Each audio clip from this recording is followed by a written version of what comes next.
I'm Patricia Utaro. I am the director of the Rochester Public Library and the Monroe County Library System. And I am so pleased today to see all of you here for this wonderful program that you're about to experience, particularly because I'm a reader, and I so much appreciate the fact that we have in our community a jewel like Writers and Books that will continually bring us programs like what you're going to experience today every year. I'm a supporter of Writers and Books, and I look forward to getting their newsletter in the mail when it comes out, because there are just such a variety of programs and experiences for readers and writers in Rochester. And I expect I'm preaching to the choir, but I hope that you all take advantage of that. And it is my distinct pleasure to introduce Mr. Joe Flaherty of Writers and Books, who is responsible for bringing all of these wonderful things to Rochester. Joe?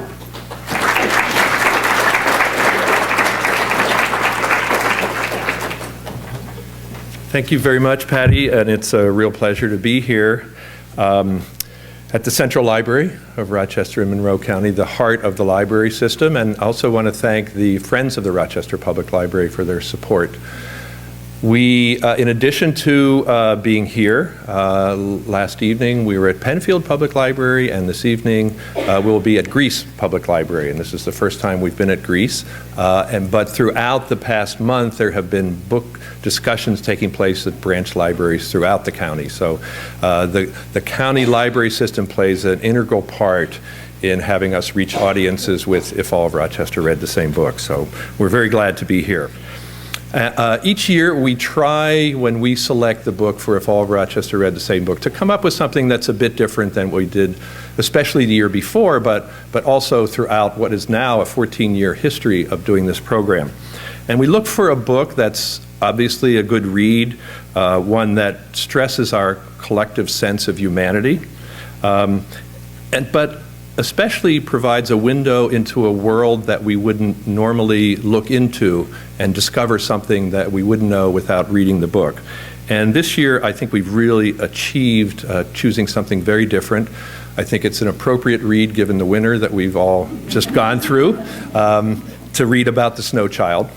And this book, I think, is really quite a rare and lovely kind of book in that it takes a very simple Russian folktale about the snow child, in which the characters are the old man and the old woman and the girl, and blows it up into something that is very much an engrossing novel with wonderful characters that we get to love and know throughout the book. Unlike a Disney version of fairy tales, this one very much involves a harsh world, but also the beautiful world of Alaska. We get to know those characters, we get into their lives, we discover what life was like 100 years ago in Alaska. And there is this magical quality of this child and how she enters into their lives, and also the very harsh world of homesteading and trying to make a go of it in a very, very harsh and cold climate. And the author of this wonderful book is Eowyn Ivey. She is a native of Alaska and writes from experience in the book. She worked for 10 years as a reporter at the Frontiersman newspaper in Alaska, and then after that worked as a bookseller in an independent bookstore in her nearby town. And it's a pleasure to have her with us today, the author who gave us the gift of The Snow Child.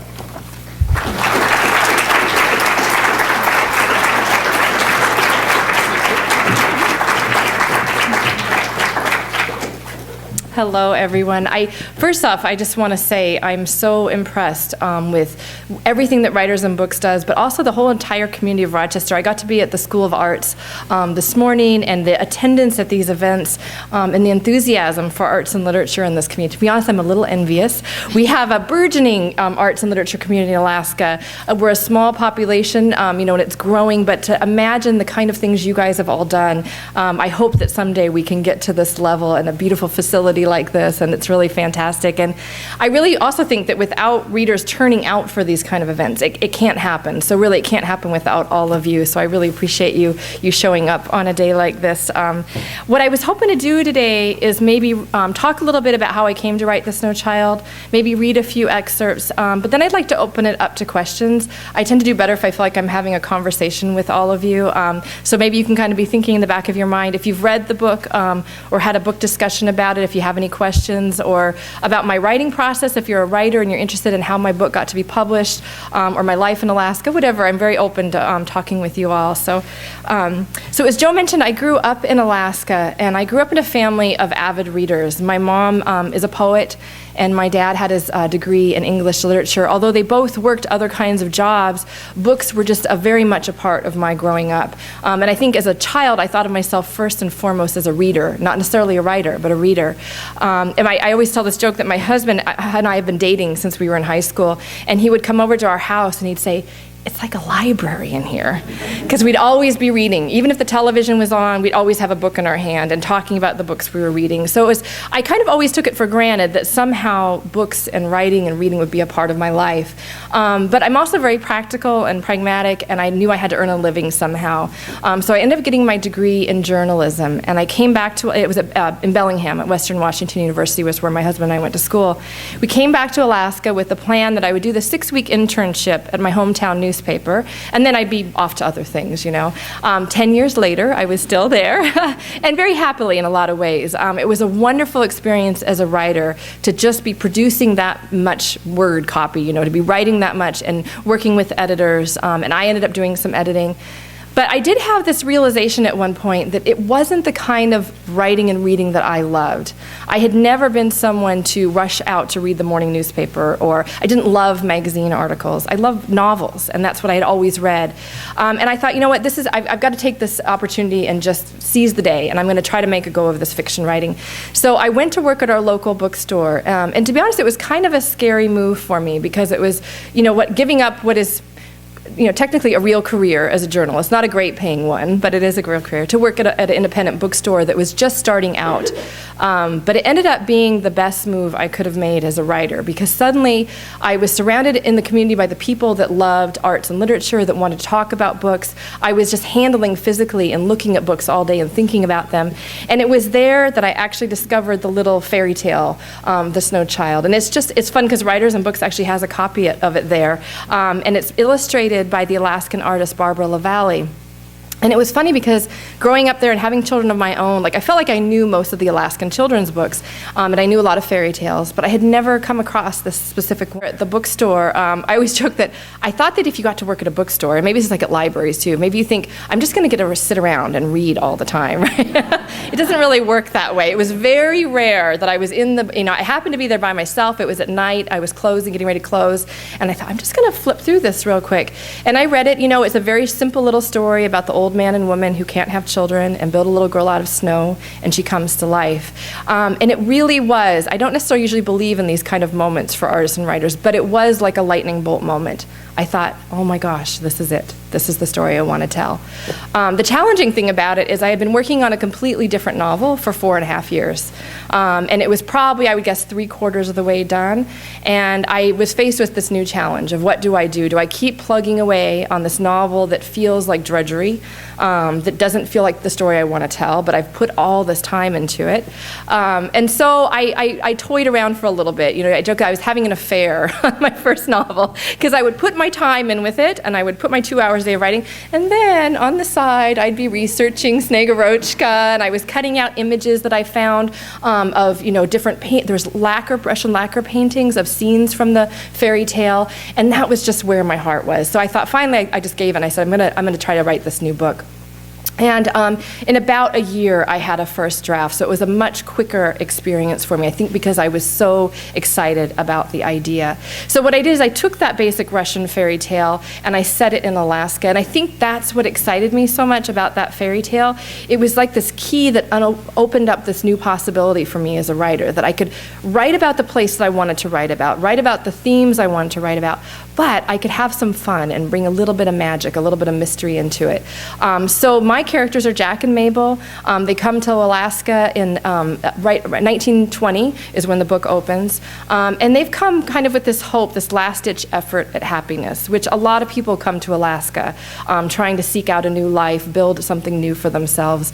But it ends up being a much tougher life than they anticipated. And I'm going to start, I don't usually read the scene, actually. I have a few standard scenes I tend to read, but because it's kind of snowing nicely outside, I thought I would read this part.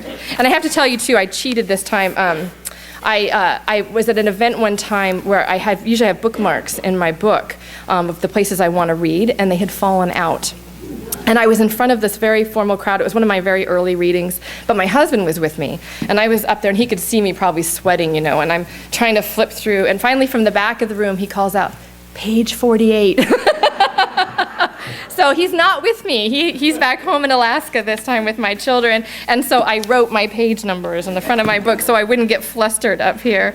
So I'm going to read the scene. I started out the book with it being a very dry, snowless winter. And it's funny because I actually had a reader one time write to me and say, "That's ridiculous that there's no snow in Alaska." They didn't live in Alaska.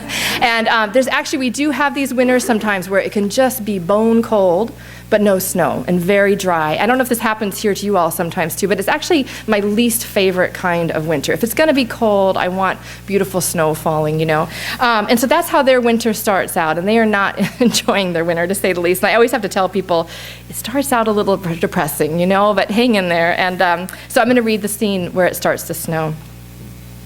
The next evening, the snow fell with dusk.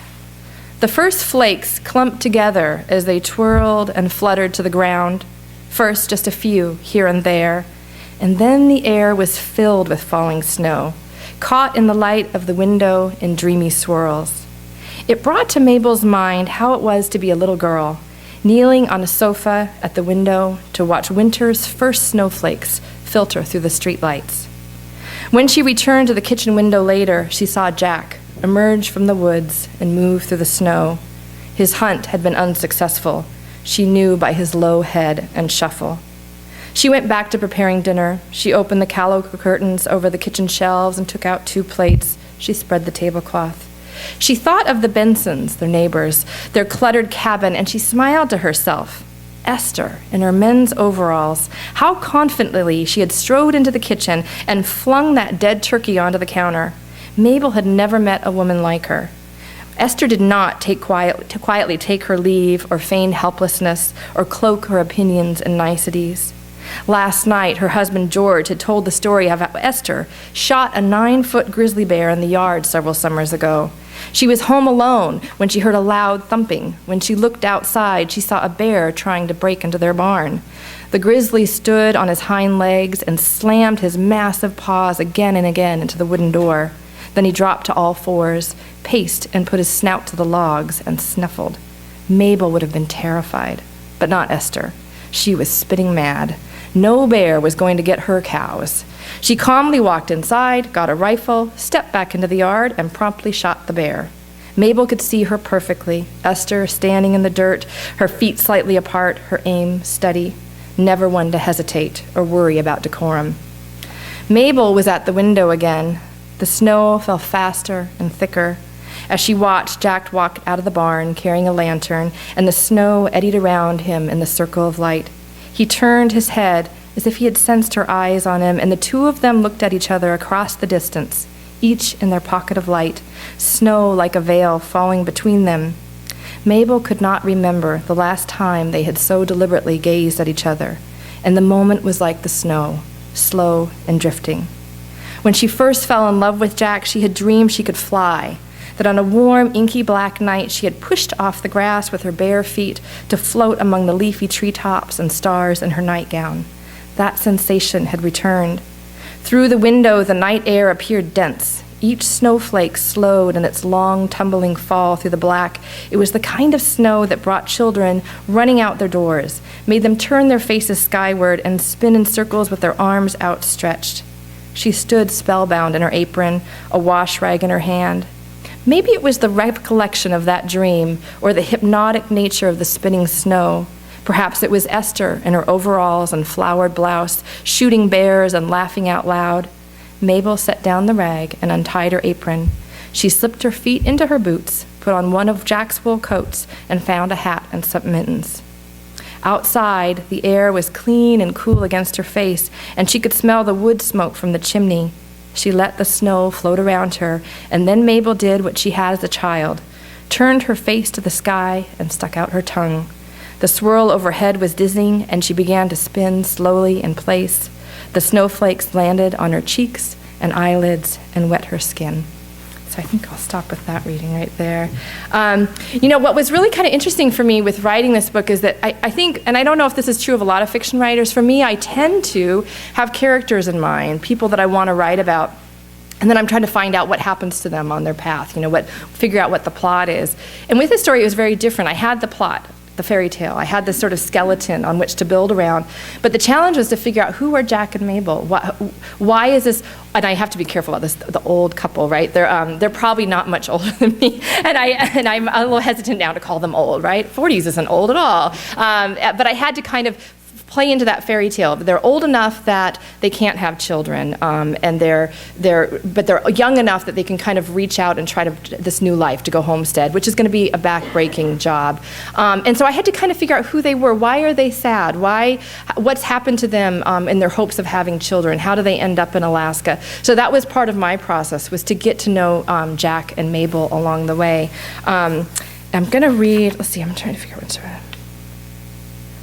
I think I'll read one from Jack's perspective now. So what I did is I went back and forth between Jack and Mabel's perspective. So even though it's in third person, you're kind of seeing it through one of their eyes or the other, which I actually found a nice break. I like Mabel, I adore her, but she's kind of a downer. And I kind of appreciated Jack's, he's just going to do what he needs to do. We don't have to sit around and contemplate this all the time and fret over everything, just try to get the job done. But it is a hard challenge for him, and he's come from a farming life, but he's never been an outdoorsman, a hunter, and so he's trying to figure out how to help them survive the winter. And the neighbors, when he says he's thinking about going to work at the coal mine because they need some money, the neighbors say, don't do that. Why don't you shoot a moose? You'll have meat then, and you've got potatoes and carrots. You'll get through the winter. You'll survive the rest of us. And so he has been trying very unsuccessfully to get a moose. And I'm going to read a scene involving the snow child and the moose. It was the quiet that pulled him out of his gloom, a quiet full of presence. He brought his head up. It was the child. She was before him, just a few yards away. She stood atop the snow, arms at her sides, the hint of a smile at her pale lips. White fur trimmed her coat and leather boots. Her face was framed by the velvety brown of a sable hat, and she wore Mabel's red scarf and mittens. The child was dusted in crystals of ice, as if she had just walked through a snowstorm or spent a brilliantly cold night outdoors. Jack would have spoken to her, but for her eyes, the broken blue of river ice, glacial crevasses, moonlight, they held him. She blinked, her blonde lashes glittering with frost, and she darted away. "Wait," he called out. He stumbled after her. "Wait, don't be afraid." He was clumsy, tripping over his boots and kicking up snow. She sprinted ahead, but stopped often to look back at him. "Please," he called again, "wait." A sound came to Jack's ears, like the wind stirring dried leaves, or snow blowing across ice, or maybe a whisper from far away. "Shh." He did not call out again. He ducked beneath tree branches and waded through the snow as the girl led him farther and farther into the forest. He had to watch to keep his feet from tripping, but each time he looked up, she was waiting. But then she wasn't. He stopped, squinted, scanned the snow for her tracks. He saw no sign. Once again, he became aware of the quiet, the strange calm of the forest. From behind him came a high, chirpy whistle, like a chickadee's call, and he turned, expecting to see a bird or maybe the child. Instead, a bull moose stood not 50 yards away. It raised its head slowly, as if the massive, many-pointed antlers were a ponderous burden. Snow sprinkled its long nose and brown hackles. It swayed its antlers slowly, side to side. Never had Jack seen such a magnificent animal. On lanky legs it must have stood more than 7 feet at the withers, and its neck was as stout as a tree trunk. In his wonder, Jack nearly overlooked the obvious. This was his quarry. And I have to say, when I first did a reading, I was at Tattered Cover in Denver. It's a wonderful independent bookstore, but it was my first public reading. And I read that scene, but I continued on to where he shoots the moose. And it was not a good choice. I had some people come up to me later and say, well, I might read your book, but I just found that, very hard to listen to. And it was kind of an eye-opening experience for me, and I realized that, and it was one of my fears as I was working on it, because what I wanted to write about was my life in Alaska, and we hunt and we fish, and it's very much a part of how we live and earn our way. But I knew, too, that this is not how everyone lives, and that for some people it's a hard topic to broach. And I worried a lot about how it was going to be received. But I realized that for most people, if it's in the context, if they understand what's happening, but I get a lot of questions about that. And like I said, I'm more than happy when we do questions to talk a little bit more about our lives there. I think the last one I'm going to read, one of the parts I really had fun writing in the book were the letters between Mabel and Ada. So Mabel has a sister back in Pennsylvania who's living in their family home, and Mabel has grown up very differently than Jack, a kind of more cushioned lifestyle. Her father was a literature professor, but she's been writing back and forth with her sister, and there was something really fun about writing those letters. I don't know, I guess getting to step into their voices, and so then as I'm working on my next book, I've actually decided to tell the entire book through letters, diary entries, and journal documents, which has been a lot of fun. So I'm going to go ahead and read one of the letters. So this is from Ada to Mabel, and it's kind of towards the end of the book, actually. Dear Mabel, your letters and sketches have become quite an attraction at our home. Whenever one arrives, we host a dinner party and invite many of our closest friends and relatives. With your permission, I have read the letters aloud, and your sketches have been passed from one hand to the next, along with exclamations of, "Remarkable! Such beauty!" More than once, I have been told that you are the frontier equivalent of an Italian master studying human anatomy. Your sketches of the sable's snarling teeth and clawed feet were among the favorites this last night, as were your studies of the alder cones and winter-killed grasses. Your letters, too, catch glimpses of this wild place that has become your home. You always did have a talent for expressing yourself, Mabel, and perhaps no other time in your life have you had such wondrous sights to express. Our only wish is that you would write more often. I do believe I will hold on to everything you send, and someday you should publish a book of your drawings and observations. There is something fanciful and yet feral about them. Along with your interest in this tale of the Snow Maiden, I'm reminded of the time you spent as a child chasing fairies in the woods near our home. As I recall, you slept more than one night in those great oak trees, and when Mother found you the next morning, you would swear you had seen fairies that flew like butterflies and lit up the night like lightning bugs. I remember with some shame that the rest of us teased you about seeing such spirits. But now my own grandchildren chase similar fancies, and I do not discourage them. In my old age, I see that life itself is often more fantastic and terrible than the stories we believed as children, and that perhaps there is no harm in finding magic among the trees. Your loving sister, Ada. And so I think one of the things that was kind of interesting for me as a writer that I wanted to do with the book, because I had grown up in Alaska and always loved it. I always knew I was going to stay there and make a home there with my family.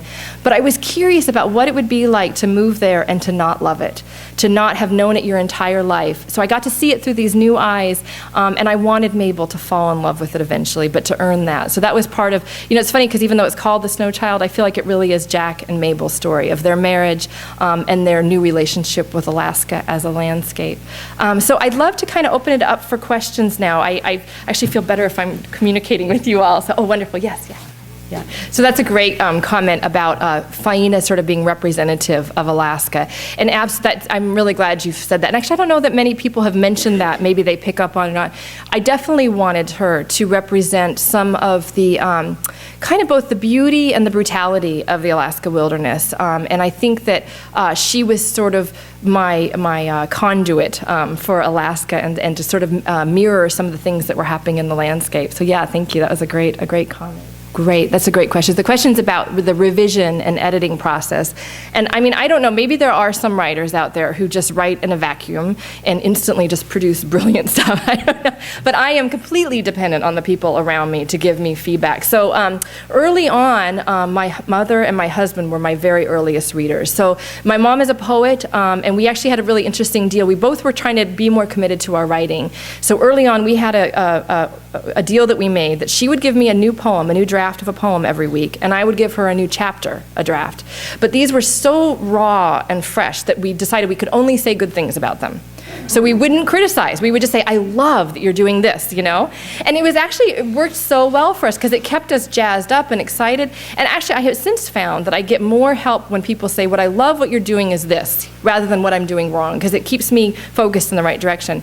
And then along the way, I was reading the chapters to my husband and my oldest daughter. She was fairly young at that point, but it was fun to just kind of involve them and hear their ideas and thoughts about what should happen in the plot.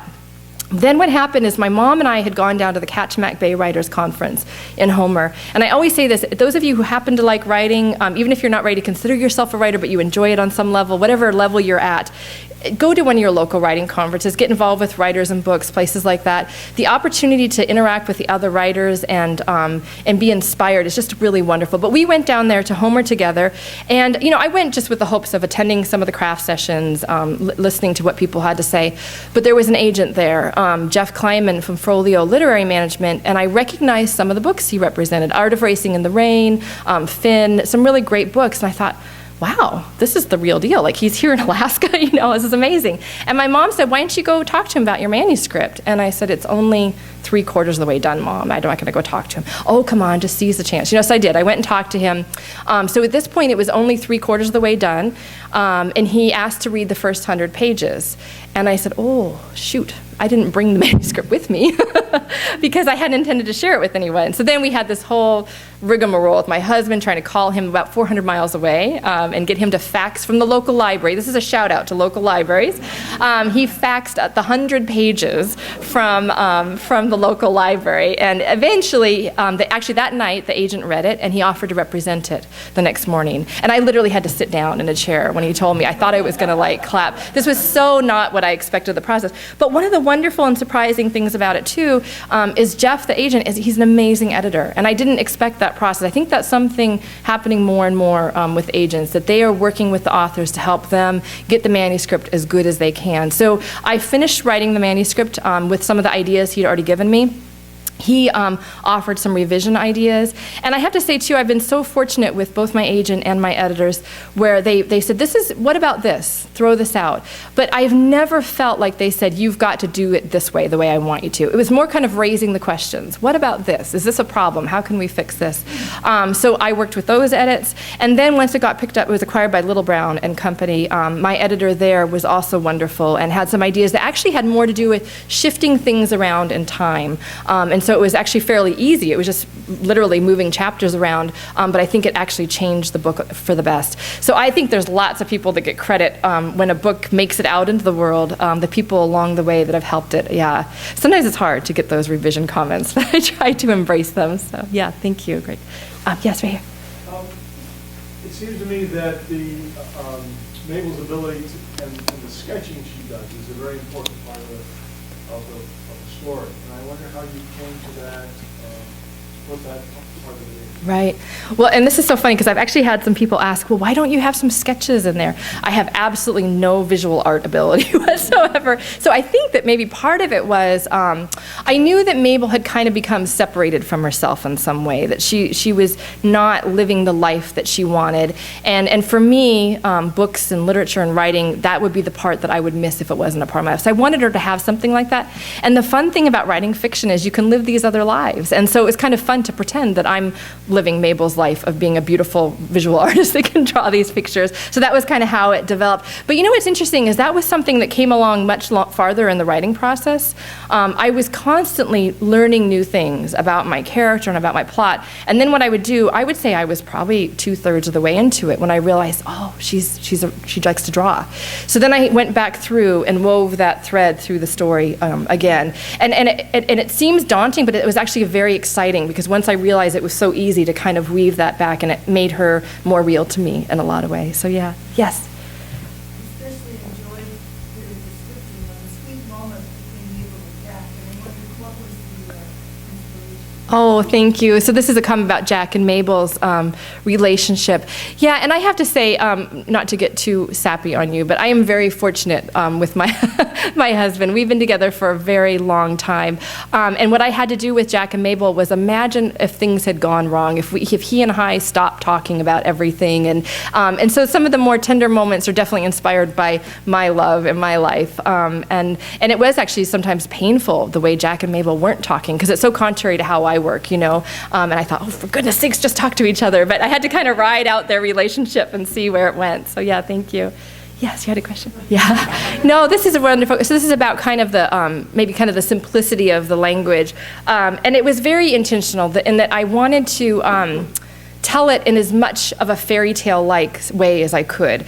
But it was difficult because I knew, I think that I had things I had to learn as a writer, but I think one of my strengths as a writer is writing about the Alaskan landscape. I mean, that's what I had done a lot as a newspaper journalist and a columnist, but I had to kind of tone myself down a little bit because I didn't want to be too effusive. I felt like I wanted to keep the sentences short and to kind of mimic that fairy tale story. So it was kind of a balance for me. And it's funny because my new manuscript that I'm working on, I'm having to push myself in another direction of being kind of more wordy and flamboyant and having fun with that. So yeah, but I'm so glad that you felt that way about that. That means a lot to me. Thank you. Yes, here. Yeah. Absolutely. So the question is about the multiple potential endings of the fairy tale and how I chose mine. So you're right, like a lot of fairy tales, it's really fascinating when you start, looking at a folk tale or fairy tale, especially one that's been around for a long time. Snegorochka, the snow child fairy tale, has been in Russia for hundreds of years. And so there are multiple versions of how it goes. And just like Little Red Riding Hood or something, some of them are more gruesome and depressing endings, and some of them more sweet and simple endings. And, I did go through all those different possibilities, but I knew early on which route I wanted to go. And so, when you're reading, and I always hesitate a little bit to explain too much which one I'm choosing, because I feel like there's a little bit of room to imagine and breathe at the end of the book, which I wanted it to be that way. But, one of the choices, there's some where she just disappears as a little girl, but I wanted to follow that course. So one of the main fairy tale tellings of the Snegorochka fairy tale is that she becomes an adult, a young woman, and she falls in love with a human man, and she chooses mortality in order to marry him. And so I love this idea of following her course as a young woman and seeing where what would happen with her. So I knew that part, and I knew fairly early on how those last two words, it's snowing, and what that meant to me. I knew early on how that was going to happen. I didn't necessarily know that I was going to do like an epilogue and how it was going to all fit together, but fairly early on I kind of knew the path it was going to take. So yeah, thank you. Yes, back there. I've listened to the book. Oh, fun. And the person who read it did a fabulous job. Oh, good. And I wondered how much influence you had in choosing who the reader was going to be. Yeah, so this is a question about the audio version. I think Deborah Monk might have been the reader on that, I think. And if I had any choice over it, no, it's funny how little involvement authors have. And I mean, unless you're someone like John Grisham or Stephen King, I have a feeling they've got the power to make happen what they want to happen. But for most of us, they pick someone they feel like is suitable for it. And I have to confess, I actually haven't listened to the audio. It's funny when you've lived with the story for so long, I'm actually a little sick of the, I love talking about it with readers and hearing how you've experienced it, but I have no desire to read it again or listen to the whole thing. But I'm glad to hear that you enjoyed. But what's fun is that I already have a contract for my next book that I'm working on, and I actually get the option to try my hand at doing the audio. But who knows if I can do it. These people are professionals out there that really do it, but I'm going to try it just for fun and see if we can make it work. So yeah, great question. Yes, over here. Yeah. So this is a question about my staying in Alaska and what do I find enchanting about it. And it's interesting because I think that's the question I'm trying to answer as a writer. That's the drive that motivates me right now as a writer, because I feel like Alaska is every place, but for me, Alaska is a very complex place. There's parts of it that seem so lonely and hard, and yet I love it there. And I think it actually took me, I have relatives, I actually have relatives here in Buffalo. My grandparents live in Buffalo, and I've got relatives in the southern part of the United States. So I had traveled around a little bit, but I really don't think it was until I was in college and actually living someplace for a long time. And Bellingham isn't all that different from Alaska, but it was different enough for me to realize I had to get home, And I don't know all the things, I can't even describe all the things, silly things like, being able to have a campfire in your own backyard. I know that sounds so silly, but if you live in a city or in a town, you can't just go outside and pile up some sticks and have a campfire and roast hot dogs over it. And having our own garden, feeling like that we have to earn everything we get. And I think, certainly there's people in Alaska who live very modern lifestyles with all the conveniences. My husband and I wanted, a little bit like Jack and Mabel, we wanted to do it ourselves, so we've done a lot of the hard work ourselves. So that's part of it. But I think it's a question I'm still trying to fathom a little bit of why Alaska is so interesting to me. So yeah, it's a wonderful question. Yes, over here. So that's a great question. The question is about Faina's father, who dies of apparent alcohol consumption. I think that's a very complex question for me, actually. And I will say that early on, I had a lot of chapters from Faina's perspective, actually, that explained her life more, how she had come. And I had a realization, there was a part of me that wanted to explain how a little girl really could survive in Alaska. I wanted to prove it was possible, that this could happen. I was a huge fan of Island of the Blue Dolphins, Julia the Wolves, these kind of survival stories for children. So I spent a lot of chapters explaining this, and as a part of that, I imagined that she would have had to have a pretty rough life to be able to know how to survive on her own, which would mean having a parent that maybe is not coddling her at all. So that was part of the route for that. Eventually what happened is my agent actually, going back to the editing process, suggested taking those chapters out. He said, I think you should leave a little mystery there. And it was interesting because once I took them out, I wasn't even sure they were true anymore, which is really bizarre. It's hard for me to explain. But suddenly she was more mysterious to me as well, and I liked that. I wanted to keep that. But I will say, adding on to this, alcoholism is a huge problem in Alaska.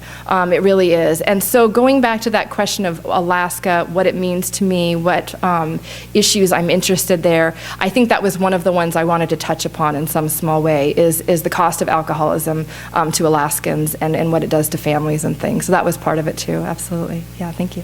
Yes, up here. Could you expound a little bit on, I never knew how to say the child. Yeah, it took me a while to figure out Faina, yeah. Absolutely. And the swan. Okay, great. How it impacted further along in the book. Right. I'd love to know what you Sure. So this is a question about the swan scene with Faina. And I'll tell you how it kind of came about is I was working on the book, and I learned about a swan hunt in western Alaska. Now, and I can't remember the details of it. There's usually they're not hunted in our area, and I think it might have been an indigenous group that was allowed to hunt them. But I had this really strong visceral reaction to it, like, oh, that seems awful. But then I was curious about this reaction inside because I had grown up hunting. I mean, we hunt ptarmigan, we hunt lots of different kinds of birds. We hunt caribou, moose, bears, we eat all these different kinds of meat. And I thought, why am I having this feeling? And I realized there was something kind of mythical and fairy tale-like about swans. And I think a lot of times as a writer, and I think this is true of a lot of writers, you want to go to that place that you're uncomfortable, that you feel some kind of rub or friction, and you're curious about it. And I imagine, okay, so Faina, she's surviving out there. What would she do with the swan? Well, she'd eat it, given the opportunity, it would feed her. So I played that scene out, and I think part of it is I was interested in sort of attacking these fairy tale images we have of sort of over-idealizing the natural world and not seeing the brutality that actually occurs. But it's interesting is that I had her skin out the pelt, which, like when we eat ptarmigan and things, we don't save the feathers or the pelt. So I had to ask my husband, I can ask my husband all kinds of strange questions like this because he knows all this stuff. Can you skin out the whole bird with the feathers attached, And he said, well, yeah. And researching it, there's native Alaskans who use those kind of pelts to make beautiful garments and bags. So I had her skin it out and save that, but I didn't know what she was going to do with that pelt. So it was just kind of sitting there, and I was thinking, and I thought, well, am I going to have to take it out? I really like it. And then when we get to the end, the pelt comes back into play, and I knew then, all of a sudden, it just struck me. I thought, I know what she's going to do with the swan feathers. So that was kind of how it developed for me. So yeah, thank you for that question. Yes, right here. Can you talk a little bit about the fox? Yes, yeah. So this is another one that developed kind of organically out of the fairy tale, but then all of things I had encountered. So this is a question about the fox in the fairy tale and his kind of role in it. So in the original, and I think it's the Arthur Ransom translation of Snegurochka, which is called Little Daughter of the Snow, I believe. There's a fox in it. There's a series of animals. She gets lost in the woods. A series of animals offer to help her, and she is scared of them. But then a fox comes along and she says, okay, I will follow you. And he brings her back. And then the old couple doesn't treat the fox well. And I thought that was a really interesting idea. And I think as a little girl, I was always fascinated with the idea of being able to have a tame wild animal. We'd actually had raised a moose calf when I was a little girl. It was an orphan moose calf, and we raised it until it was full grown, and then it was released in the wild. So I loved this idea. And at the same time, I had seen a documentary about Timothy Treadwell. He was a man who came up to Alaska and was killed by grizzly bears. But there was some footage of him with these fox on the island that had become accustomed to him. And they would kind of play and follow around. And it was just fascinating to me. There was something about it that really... So then I decided, Faina's going to have this fox. But again, the symbolism of it sort of developed along the way. And my editor helped me develop it farther. And the sort of realization that and maybe in a way the fox is sort of her wild guardian. And I hate to give away too much for people who haven't read it, but once he's out of the picture, things change as far as what can happen with Faina and what her life is like. So that was sort of the symbol that it took me some work and some help to kind of see all of that. Yes, right here. There's a point early on when we never see the two of them together, Mm-hmm. and it made me think of the Japanese myths where a woman who was a fox. Wonderful, yeah. So this is the question about with Faina and the fox. For a while, you don't see them at the same time. And I was having fun with this idea. There are some Japanese fairy tales, and I think some other ones about a girl who turns into a fox and vice versa. And I did the same, I tried to do a little bit of the same thing with the swan scene. When Garrett first sees the swan and her, they seem to be sort of intermingled, and he can't quite separate them out. And so I wanted, and it kind of goes back to what you're saying about Faina being a symbol of Alaska, I wanted the line between her and the wilderness to be very thin. So that was part of what I did. Yeah, thank you for noticing that. Yes, right here, please.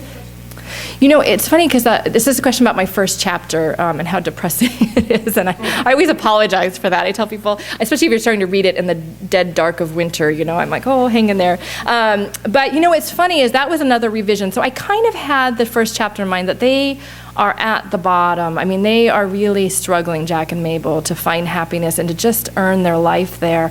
And then I wrote the rest of the book, and then I realized, again through some help with edits from other people, that I had not followed Mabel's despair far enough down. And then that's when I have her walk out on the ice. And, and I meant that to not be like, I'm not even sure she realizes exactly what she's risking in that move, but she's risking a lot. And I'll tell you that there was a few parts that were very hard for me to write. I mean, in terms of just emotionally. It sounds so strange, but you kind of grow to love these people. I mean, I grew to love Jack and Mabel, and I don't want to do mean things to them. So it's really hard sometimes to just kind of allow them to have their suffering and go through it. So that was a challenge for me. It really was. Yeah, but thank you for that question. Yes, in the back there. Right. And so I always feel like I have to correct, to be honest, because in Alaska it's a big deal whether you've been born there or you moved there later. And I wasn't born there, so I always have to confess this. I was born in Denver, and my parents in Colorado, and my parents moved there when I was about 3 or 4. So I'm not a true born. My husband always points because he was born there, So. But my parents moved there. There's lots of different reasons that people move there, because they moved there in the 1970s. And it was, the oil boom was still going, so there were a lot of people that moved up then because there were sort of new opportunities financially. But my parents were different. I really think they came because they were part of that movement of kind of wanting back to the earth. Like, we want to make our own way and have a farm, a garden, hunt our own meat, and sort of this freedom and new possibilities. And that was sort of how the neighborhood was that I grew up in. We would have what we called barbecues. If someone shot a bear, we would have roast bear. And it was a lot of sharing and working together that I found, for me, and I always joke that, I was so glad when Esther came along. Oh my gosh. Because Mabel and Jack are just struggling. And I didn't know that Esther was going to come along. But when George and Esther come along, I think, we're going to make it through this, right? And so I think that they are kind of that sort of, what I feel like is quintessential Alaskans, people who are reaching out and helping each other, pretty tough, but pretty caring. So I think that my family was kind of a part of that movement of people that moved up there. So yeah, thank you for that question, absolutely. Yes, right back there. So this is a question about who Faina really is, and her realness or not realness. And I'll have to say that is the most common question that I get about the book. And let me say first off, though, that and I think this is what I risked a little bit with the lack of quotation marks with her. Some of you might have noticed that I didn't use quotation marks with her dialogue. And what I wanted to do with that was sort of keep this sort of ethereal quality to her voice. The only thing is, I think there are some people who read the book and at the end they think that she didn't exist at all, like that she was just a figment of all their imaginations, which is not what I intended at all. Like she's real in the sense that she is very much present in their lives, like she is there. Now, whether she is a fairy tale being, magical, or a human being, I have the answer. I know what I intended and what I imagined, but I had this kind of funny realization that when the book first came out and I started talking with book clubs and readers, people would tell me what had happened in the end and who Faina was. And I realized, who am I to say that's not right? Like, I just had this funny realization that it wasn't my book anymore. Like, it was my book when I was writing it. And now it's the reader's book, and what you bring, and I realized that about the books that I love to read. I bring my own understanding of the world, my own experiences to that, and that's my experience. And if the author said, well, you're having the wrong experience, I'd be like, are you kidding me? Like, this is mine, So I've kind of gotten to where I don't say a whole lot about, and the other thing I'll add to this really quickly too is that for Jack and Mabel, in a way, it doesn't matter either, because basically for them in the end, she's been a part of their lives and then she's gone. And like that grief that they have to cope with, whatever it means about who she was and where she's gone, that's the lesson that I hope that they've learned during the process, is how to deal with grief and how to go through that together, So that was part of it too. But I'm glad it sparked some good book club discussions. Yes, right there. No, so this is a question about sort of this juxtaposition of the magical and the more, gritty elements of the book. That was what excited me, I think, about the idea. When I first came across that fairy tale, there was something about it that it just opened up this idea that I can write about Alaska, like the truth and the brutality, but also the beauty of it, but I can also introduce this little element of magic. And I kind of like the way those interacted with each other on some level. So I wanted to, my hope was to sort of maintain those equally throughout the whole book, up to the very end. So kind of if you want to believe in a little bit of magic, it's there, but if you want to think that she was just one tough girl who made it out there and is an interesting, mysterious young girl, then you could go that way too. So yeah, that was part of the fun for me, I think, in looking at the two of them together. Yeah. Thanks. Let's see if anybody, yes. Oh, so this is a great question. This is about the film rights. We've had some interest in it and nothing that's panned out. To be honest, I have mixed feelings about it. In ways, of course, it's a huge opportunity for authors when it happens and it's exciting. But I don't know about you all, but I've seen some movies based on books that I've been a little like, oh, that's not how I read it at all. So if it happened, it'd be exciting. But I will tell you, this is really fun. There's a composer in the UK who is writing an opera based on the book, which I just think is so exciting. He's, I'm trying to remember when the libretto is done. He's working out some of the final. He's already got the cast ready, and it's going to be produced there near London. And I'm just so excited about that. My oldest daughter is an aspiring opera singer, so I've been learning a lot about opera. I never imagined I'd be learning about this, so it's been very fun. Yeah. Yes, right there. Yeah, this is really interesting. To be honest, I hadn't thought about it a whole lot. So this is a question about Garrett and his placement in the family as the youngest, and him kind of branching out. For some reason, his character did jump out to me in my head fairly quickly, that I wanted him to be sort of one of those kind of sullen teenage boys who's just annoyed with a lot of people and just wants his space and to do his own thing. But it is interesting. I think maybe on some level I was thinking a little bit about the younger child syndrome of trying to kind of show that you can do things and find your own way, So yeah, that's a great question. Thank you. And I think right here you had a question. Would you connect the dots between meeting the agent and going with Little Brown? Would that take long? Oh, sure. Right. Yeah. Yeah, so this is a great question. This is a question about the publication process and how Little Brown came to acquire it. So yeah, he and I worked on revisions. And then to be honest, it was done and I was just so antsy. Like I felt like I'd been working on this thing for ages. And I kept saying, when are you going to take it out? When are you going to take it out to publishers? Because what an agent then does is takes it out to editors he thinks might be interested in it.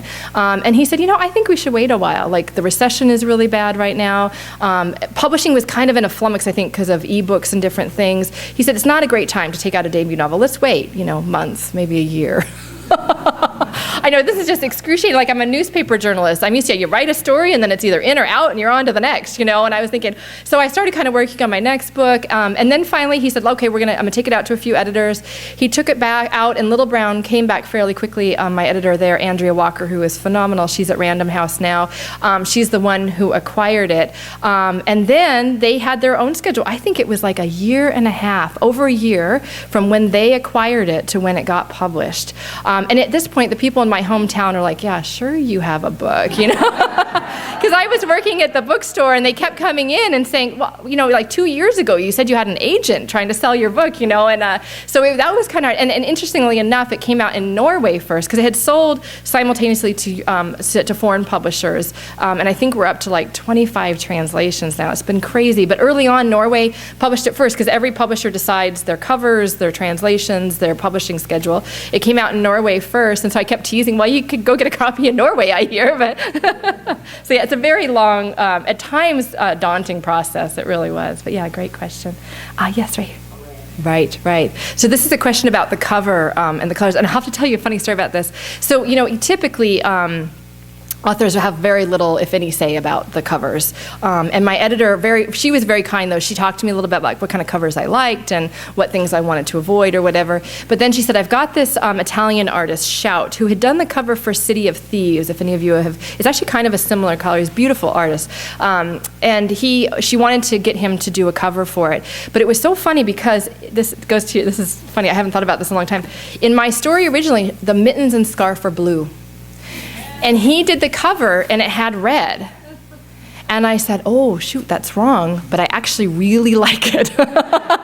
And so I had to go through, and thank goodness for easy word processing programs now, and change all the blue scarf and mittens to red, because I agree, I think in the cover, I love the way there's that spot of red. And it's interesting about the colors, and that was one of the edits that my editor said. She emailed me, and she said, you have the word gray in here way too much. So I had to go through and take it out. But I wanted to show the blue and the complexity of the color within that limited range that we get in Alaska, which is a lot of gray. I'm sure like it is here in the wintertime, it really is a lot. Yes, right there. Oh, sure. Yeah, thank you. So this is about a question about my next book that I'm working on. It's called Shadows on the Wolverine. I'm right up to my eyeballs in it right now. I'm probably about 2/3, 3/4 of the way done writing it. And there's a few tiny elements that connect to the Snow Child. It's set on this same river, the Wolverine River, which I invented. I feel bad because I think I've caused some problems for book groups who are looking on atlases trying to find the Wolverine River. What happened is it's very much inspired by the Matanuska Valley where I grew up. But I realized as I was writing the story, I was getting really hung up on trying to get the geography exactly right and everything just so. I thought, wait a minute, this is fiction. I can do whatever I want. So I invented a river, the Wolverine River, and my next book is set on that same river, but it's set in 1885. And it's inspired by a true life expedition. 3 Army men went on an expedition up the Copper River in 1885, over the mountain range and out on the Tanana-Yukon River system out to the coast. It was sort of they call it kind of the Lewis and Clark of Alaska. So I'm fictionalizing the story, fictional characters, and they're telling it through journals and letters and documents, and they encounter some fantastical, mythical things along the way. So yeah, I'm having a lot of fun with it. Thank you for asking. Yes? Oh, sure.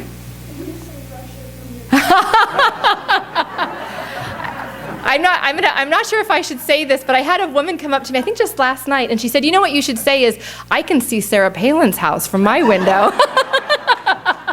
So I'm going to use her line.